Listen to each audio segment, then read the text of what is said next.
오늘 시편 기자는 사람이 하나님께 감사해야 될 가장 큰 이유가 무엇인지에 대해서 말씀하고 있어요. 우리가 하나님께 감사해야 될 가장 큰 이유, 그것은 그 인자하심이 영원하기 때문이라고 말씀하고 있습니다.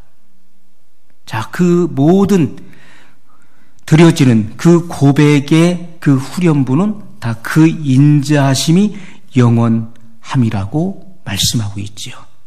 그 인자하심이 영원하기 때문에 우리는 감사해야 된다.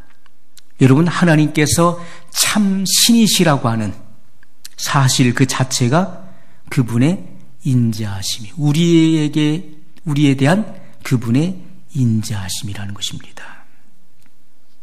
만물을 창조하시고 그의 택한 백성을 구원하시는 그 행적이 다 그분의 인자하심으로부터 흘러나오는 사랑에 속한 것임을 우리가 보게 되는 것입니다.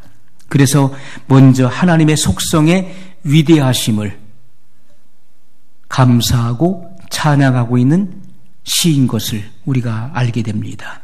자, 먼저 1절에 보면은 선하심을 감사하라. 그분의 선하심을 감사하라. 선은 악과 반대되는 속성인 것이죠. 자, 창조주 하나님, 조물주가 만약에 악한 존재였다면 어떻게 됐을까요? 만물을 창조하신 그 창조주가 선이 아닌 악한 존재였다면 어떻게 됐을까요? 지금 우리의 현실은 어떠했을까요? 여러분, 우리가 어느 단체이든지 어느 지역이든지 또 어느 나라든지 리더는 굉장히 중요한 것입니다. 잘못된 리더가 선출되어지면요, 그 단체나 지역이나 나라는요, 그 비극을 맞이하게 되는 것입니다. 자, 그런데 창조주 하나님의 속성이 선이라는 것이죠. 이것이 우리에게 얼마나 감사한 일입니까? 창조주 하나님의 속성이 선이시다. 하나님은 그 속성이 선하시기 때문에 아름다운 세계를 연출하셨다는 거예요. 그 아름다움을 연출하셨어요. 그리고 모든 삼라만상, 천체의 고유의 빛을 부여하셨어요. 그리고 광활한 우주를 찬란한 빛들로 채우셨다는 것입니다. 그리고 그 빛들로 땅을 비추게 하셨다고 성경은 증거하고 있습니다. 자, 창세기 1장, 오늘 본문 9절에도 보면 큰 광명으로는 낮을 주관하게 하시고 달과 별들로 밤을 주관하게 하신 사건이 나오고 있습니다. 달과 별들로 밤을 주관하게 하셨다. 인격이 없는 피조물들에게도 다 각기 직무를 허락하신 것입니다. 인격이 없는 그런 피조물들에게도 자신의 직무를 다 정해주셨다는 거예요. 모든 피조물들은 인격이 없을지라도 하나님의 그 언어를 들을 수 있는 언어 체계를 가지고 있기 때문에 그 말씀에 순응하게 되어 있는 것입니다. 자, 모든 피조물들의 생명을 유지하게 하시고 그리고 영광을 받으시는 분이심을 말씀하고 있어요. 창세기 1장 14절로 18절에 보면 하나님이 가라사대 하늘의 궁창에 광명이 있어 주야를 나뉘게 하라. 또 그 광명으로 하여 징조와 사시와 일자와 연한이 이루라. 하나님께서 해와 달과 수많은 별들을 창조하셨어요. 그리고 이러한 광명으로 인해서 주야를 나누라 말씀하신 것입니다. 낮과 밤이 생긴 것입니다. 그리고 징조와 사시와 일자와 연한이 생겼다는 거예요. 우리가 사시사철 사계절이 생겨나고요. 그리고 시간의 개념이 생겨나고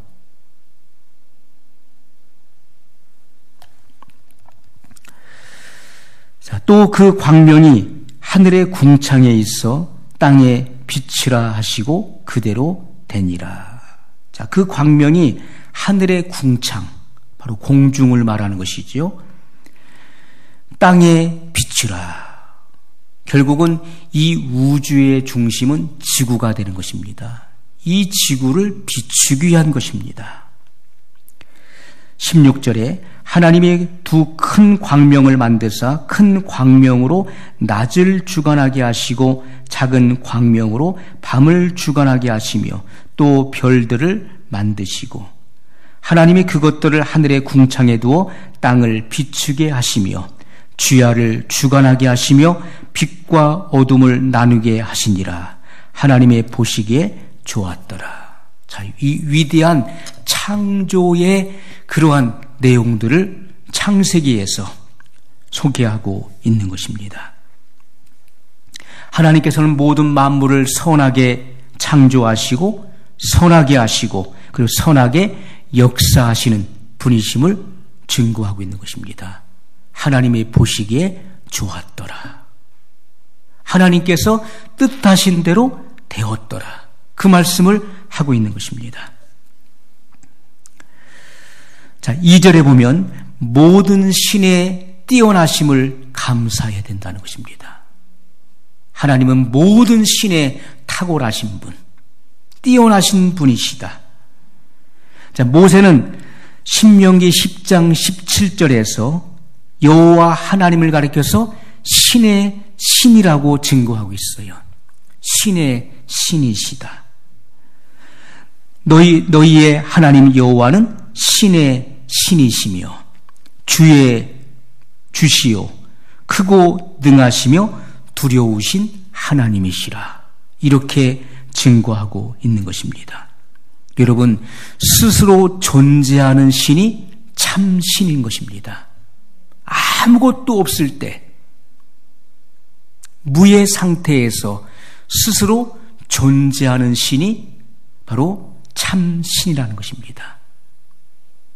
그래서 모세가 하나님께 여호와의 이름을 여쭈었을 때, 하나님의 이름을 여쭈었을 때 나는 나다 이렇게 대답하신 것입니다. I am that I am. 나는 스스로 존재하는 자니라. 스스로 존재하는 자, 지존자, 자존자인 것을 말씀하고 있는 것입니다. 자, 만물을 지으신 신이 참 신이에요. 모든 만물을 지으시고 그 지으신 피조 세계를 다스리시는 신이 참 신이라는 것입니다. 누군가의 도움을 필요로 하지 않고 모든 것을 지으시는 신이 참된 신이에요. 하나님께서는 만세전에 인류의 타락을 이미 내다보셨습니다. 만물이 지음을 받기 이전에, 인류가 지음받기 이전에 하나님은 인류의 타락을 미리 내다보셨다는 거예요. 그리고 그 구속을 계획하시고 예정하셨다는 사실을 성경이 증거하고 있습니다. 자, 5절에 보면 지혜로 하늘을 창조하심을 감사하라는 것입니다. 하나님께서 지혜로 하늘을 창조하셨음을 감사하라. 창조는 하나님의 능력일 뿐만 아니라 그분의 지혜가 함께 역사하는 것입니다. 우리는 만물을 창조하신 능력의 하나님, 능력뿐만이 아니죠. 만물을 창조하실 때 그 하나님의 능력과 지혜가 함께 역사하는 것입니다. 그래서 이 모든 만물은 하나님의 선견이 개입되어 있는 것입니다. 그러니까 앞으로 닥쳐올 일들을 미리 내다보고 안다는 거예요. 그것이 하나님의 선견이에요. 그리고 하나님의 이해가 포함되어 있고 엄청난 수학이 그 속에 개입되어 있는 것입니다. 그것이 하나님의 지혜예요. 자, 이러한 모든 우주 만물은 하나님께서 연출하신 그런 작품인 것입니다. 잠언 3장 19절에 보면 여호와께서는 지혜로 땅을 세우셨으며 명철로 하늘을 굳게 펴셨고, 이렇게 말씀하고 있어요. 여러분, 지혜로 하나님은 땅에 기초를 세우셨다는 말씀이에요. 여러분은 이 땅의 기초가 어떻게 성립된 것을 알고 계시나요? 하나님께서는 이 땅의 기초를 세우신 분이에요. 그분의 지혜로 땅을 세우셨다. 이 땅의 기초를 세우셨어요. 지혜는 잠언서에서는 이 지혜를 계속 말씀해요. 지혜가 누굽니까? 바로 만물을 창조하신 예수 그리스도. 영원 전에 태초부터 있는 생명의 말씀으로 존재하셨던 그분의 언어에 의해, 그분에 의해서 만물이 지어졌다는 것을 성경이 증거하고 있죠. 그가 없이는 하나도 된 것이 없느니라. 지혜는 이 세상 모든 것의 근원적인 존재 원리가 되는 것입니다. 지혜가 없으면요, 이 모든 만물은 존재할 수가 없는 거예요. 지혜는 바로 이 세상 모든 것, 만물의 존재의 근원이 되는 것입니다. 존재 원리가 된다는 거예요. 그래서 하나님께서는 지혜를 구하라 말씀했던 것입니다. 너희 중에 누구든지 지혜가 부족하거든 꾸짖지 아니하시고 후히 주시는 하나님께 구하라. 그리하면 주시리라. 하나님께서는 지혜를 구하라 이렇게 말씀하셨어요. 지혜를 구하라. 솔로몬도 먼저 지혜를 구했던 것입니다. 지혜를 구했어요. 우리가 하나님의 지혜가 임할 때 하나님의 뜻을 알고, 하나님의 뜻을 알아야 하나님과 바른 관계를 맺을 수 있는 것이고, 그리고 그분의 말씀에 순종할 수 있는 삶을 살게 되는 것입니다. 사도 바울도 하나님의 경륜과 그리고 우리를 부르신 그 부름의 목적을 알기 위해서 지혜와 계시의 정신을 구했던 것을 성경이 분명히 증거하고 있는 것입니다. 6절에 보면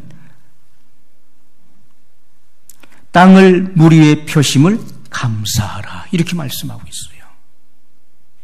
자, 우리는 지금 이 창조의 원리, 하나님께서 만물을 창조하신 이 하나님의 그 만물을 탄생시키시는 그 하나님의 속성에 대해서 지금 감사를 지금 고백하는 것입니다. 시편 기자가 고백했던 것처럼 우리가 이 말씀을 들으면서 우리의 영혼 깊은 곳으로부터 거기에 동감하고 거기에 우리 마음이 동요되어서 같이 공감하며 하나님께 감사할 수 있어야 돼요. 땅을 물 위에 펴심을 감사하라. 여러분, 창세기 1장 2절을 보게 되면 하나님께서 이 지구를 창조하실 때 최초의 지구가 어떤 상태였는지를 분명히 말씀하고 있어요. 땅이 혼돈하고 공허하며 흑암이 깊음 위에 있고 하나님의 신은 수면에 운행하시니라.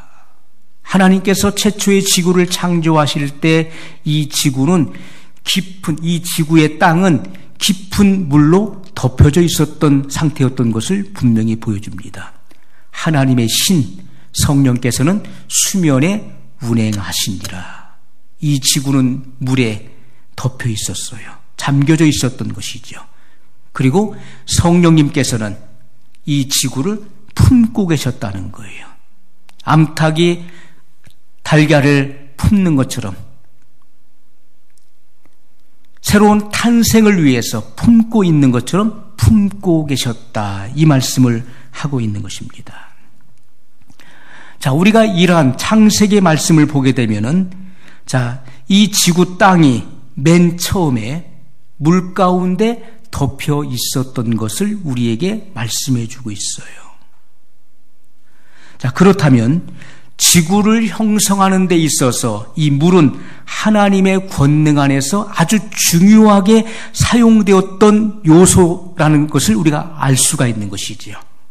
우리는 그 이치를 다 알 수가 없어요. 그러나 하나님은 다 알고 계시는 것이지요. 여러분, 우리는 하나님께서 성경을 통해서 계시해 주시는 그 범위 내에서만 우리가 이해하고 깨달을 수 있는 것입니다. 우리가 인체를 성립하는 데 있어서도 사람의 몸속에는요 70% 이상이 물로 돼 있어요. 그래야만 인체가 성립될 수 있는 것입니다. 우리는 이 같은 이 놀라운 비밀을 다 알 수 없지만은 그러나 하나님은 다 알고 계신다는 것입니다. 그것이 하나님의 권능 안에서 사용되었던 중요한 요소였다는 것이죠. 우리는 하나님의 이러한 신묘막측한 그러한 창조에 대해서 우리는 감사해야 되는 것입니다. 자, 10절로 15절에 보면 그 역사를 통해서 역사는 우리가 바꿀 수가 없는 것이죠. 역사는 사실인 것입니다. 역사를 통해서 출애굽의 기사를 회고하면서 감사하는 내용이 나오고 있습니다. 자, 이스라엘의 출애굽 사건을 보십시오. 그것은 하나님의 권능의 나타나심이었어요. 우리가 고린도전서에서 은사는 성령의 나타남이라고 증거하고 있습니다. 우리가 성령님을 우리의 육안, 우리의 눈으로 볼 수 없지만은 그러나 은사를 통해서 그분의 나타나심을 보여주신다는 거예요.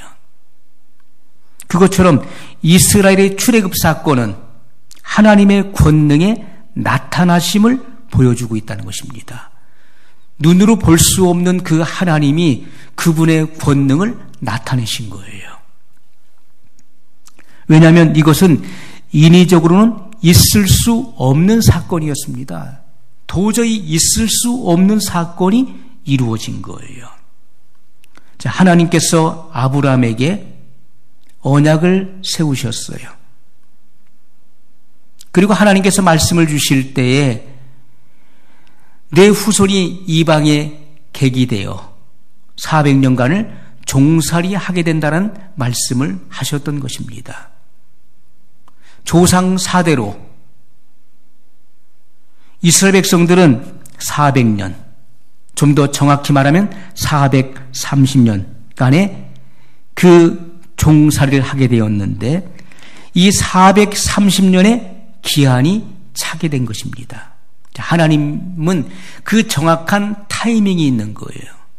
그 하나님의 때가 차야 하나님께서 그 일들을 성취하시는 것인데 이스라엘의 출애굽이 어떻게 일어났습니까? 430년이라고 하는 하나님께서 약속하신 그 기한이 찼다는 거예요. 그리고 그 애굽의 압제하에 있었던 이스라엘 백성들의 그 부르짖음이 있었어요. 간절한 부르짖음. 그리고 거기에 하나님의 능력이 나타남으로 이루어진 역사입니다. 그것이 출애굽 사건이었어요. 자, 출애굽기 12장 29절로 30절에 보면 밤중에 여호와께서 애굽 땅에서 모든 처음 난 것 곧 위에 앉은 바로의 장자로부터 옥에 갇힌 사람의 장자까지와 생축에 처음 난 것을 다 치심에 그 밤에 바로와 그 모든 신하와 모든 애굽 사람이 일어나고 애굽에 큰 호곡이 있었으니 이는 그 나라에 사망치 아니한 집이 하나도 없었음이었더라. 여러분, 왜 이런 일이 일어났습니까? 하나님께서 애굽 전역에 10가지 재앙을 내리실 때 마지막 10번째 해당되는 재앙입니다. 애굽의 장자, 바로의 장자로부터 옥에 갇혀있는 자의 장자, 애굽 사람의 모든 장자들을 다 치셨습니다. 죽이셨어요. 그리고 모든 짐승의 초태생을 다 죽이셨어요. 왜 이 같은 일들이 일어났습니까? 이것이 바로 하나님의 공의의 심판을 우리에게 말씀해 주고 있는 거예요. 여러분, 하나님의 공의가 무엇입니까? 이스라엘 백성들이 애굽 땅에서 430년 동안에 400년 동안에 조상 사대로 종살이하면서 또 종살이하면서도 그들의 숫자가 점점 증가하게 되었어요. 그들의 숫자가 200만 명이 넘는 다수한 숫자로 증가되는 것을 보고 애굽의 바로가 위협을 느끼게 됩니다. 저들의 숫자가 너무나 많아지고 있다. 그들을 고센 땅으로 몰아넣으셨죠. 그것은 그 요셉의 요청에 의해서 그렇게 이스라엘 백성들이 애굽의 고센 땅에 거하게 됐었던 것이죠.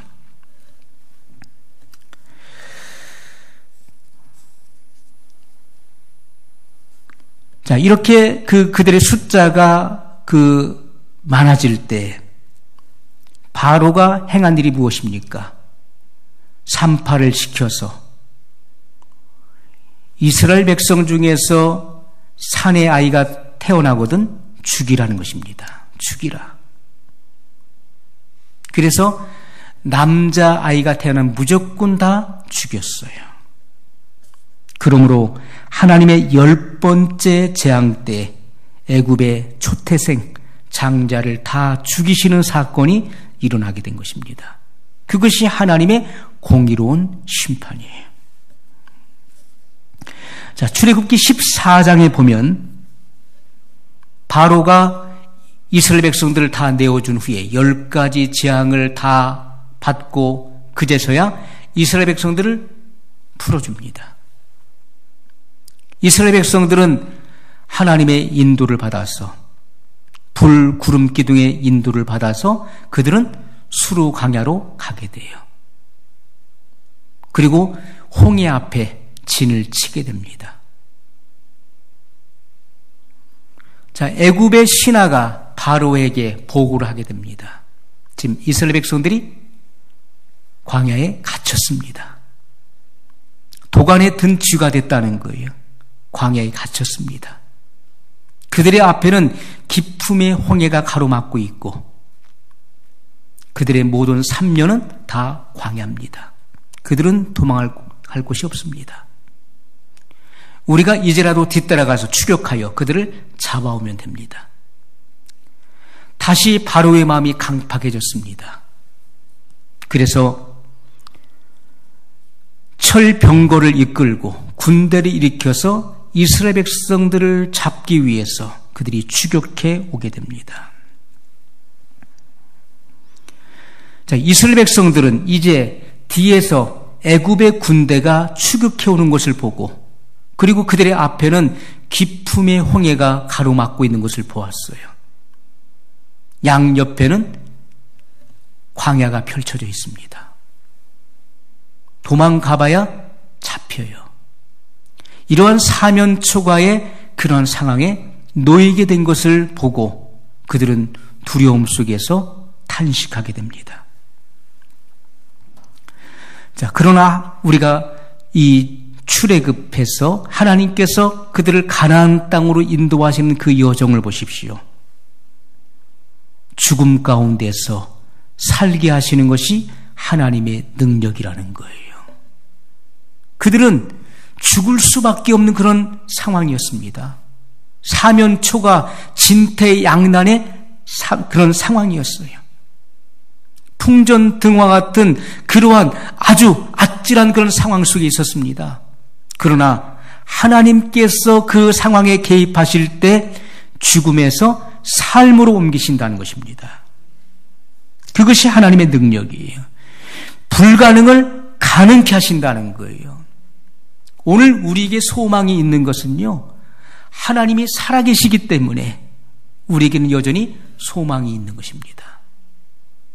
우리의 지금 현실이, 이 나라의 현실이, 우리의 모든 현실이 불가능하게 보일지라도 하나님은 살아계시기 때문에 가능하다는 것입니다. 두려움을 찬송으로 바꾸시는 분이 바로 하나님이십니다. 육안으로 보이지 아니하시는 하나님이 그분의 역사를 통해서 눈으로 볼 수 있는 하나님으로 나타나신 것이지요. 우리의 현실도 그와 같습니다. 여러분, 그러나 바로와 바로의 군대는 10가지 재앙을 보고도 믿지 않았어요. 불, 구름, 기둥을 그들은 보았습니다. 이스라엘 백성들을 앞서가던 불, 구름, 기둥이 애굽의 군대가 추격해 오는 것을 보고 그 불, 구름, 기둥이 자리를 옮겨서 애굽 군대와 이스라엘 그 한가운데 세워졌고, 그들이 오는 것을, 애굽의 군대가 오는 것을 막고 있었습니다. 바로와 그의 군대는 불, 구름, 기둥을 보았습니다. 그리고 홍해가 갈라지는 것을 보았어요. 그럼에도 불구하고 그들은 회개하지 않았고 끝까지 하나님을 대적했다는 것입니다. 그 결과가 무엇입니까? 떼죽음을 당했다는 것이죠. 바다 한가운데 수장돼 버렸어요. 이스라엘 백성들이 그 홍해를 육지와 같이 건너 올라갔을 때 다시 그 불, 구름, 기둥이 이동을 합니다. 애굽의 군대가 추격해 들어갑니다. 바다 한가운데 이르렀을 때 모세가 그 지팡이를 바다 위로 내밀매 물이 합쳐지게 돼요. 그 세력이 효력을 발휘해서 물이 합쳐져 그들을 바다 한가운데서 몰살시켰다는 것입니다. 여러분, 악을 행하는 자의 최후는 바로 심판이라는 것입니다. 하나님의 준엄한 심판이 이루어졌어요. 오늘 우리의 인생의 발걸음을 우리는 회고해 봐야 됩니다.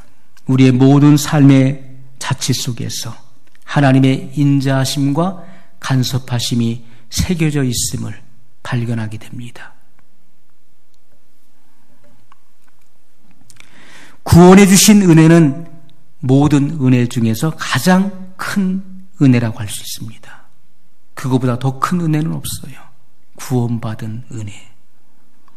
거기에 우리의 감사와 찬송에 분명하고도 확실한 이유가 있는 것입니다. 그렇다면 우리는 삶의 모든 매 순간순간이 감사할 것밖에 없다는 것이죠. 한 주간을 살아오면서 삶의 자취를 돌아보았습니다. 하나님의 인자하심, 그분의 사랑, 그분의 은혜, 그분의 은총, 그분의 간섭하심, 감사하지 않을 것이 없지요. 여기까지 오게 하신, 지금 이 자리에 서게 하시고 앉아있게 하신 그 하나님의 은혜를 생각해 보십시오. 우리는 지극히 작은 것부터 감사의 마음을 가져야 됩니다. 오늘 추수감사절을 통하여서 여러분의 마음속에 지극히 작은 것에서부터 감사의 마음이 일어나기를 예수님의 이름으로 축복합니다. 우리 말씀을 기억하면서 한 목소리로 같이 기도하겠습니다. 영원하신 사랑의 하나님 아버지, 감사합니다. 우리는 하나님의 은혜에 감사할 것밖에 없습니다. 시편 기자는